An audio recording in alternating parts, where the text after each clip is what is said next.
தவளைக்கு நீந்தவும் தெரியும், நடக்கவும் தெரியும். அது எங்கேயும் இருக்கும். நாம தான் அந்த தவளை. வெள்ளம் வந்தா என்ன, எது வந்தா என்ன, உயிரோட இருக்கிறோம்ல, சூப்பர் அப்படின்னு நினைக்கிற ஒரு தவளை. அது உட்கார்ந்துட்டு இருக்கும் போது தேள் சொல்லுது, என்ன இந்த ஆத்த மட்டும் கடந்து விட்டுரு, இந்த தண்ணி போக்கு எனக்கு ரொம்ப கஷ்டமா இருக்கு.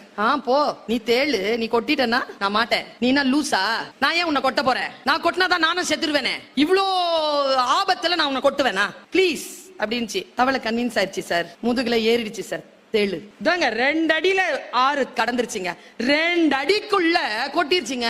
இப்போ தேள் முழுகுது, தவளையும் முழுகுது. நாம இல்ல தவளை. நாம என்ன சொல்லுவோம், டைலாக் நான் சொல்லவா, உன் வழிக்கு நான் வந்தனா, என்ன காப்பாத்துன்னு சொன்ன, நான் காப்பாத்த தானே செஞ்சேன், ஏன் கொட்டின. தேள் சொல்லிச்சு, கொட்டணும்னு கொட்டல, கொட்டுறது என் இயல்பு. இதுல நம்ம என்ன கத்துக்கிறோம் தெரியுமா, கூட இருக்கிறது தேளா பாம்பா பன்னியா என்ன மிருகம்னு தெரிஞ்சிருச்சுன்னா முதுகுல ஏத்திக்க மாட்டோம்ல. இவ்வளவுதான் நான் கத்துக்கிட்ட பாடம். நீ எங்க இருக்கிறியோ இரு, என் முதுகில் ஏறிக்கொள்ளாது.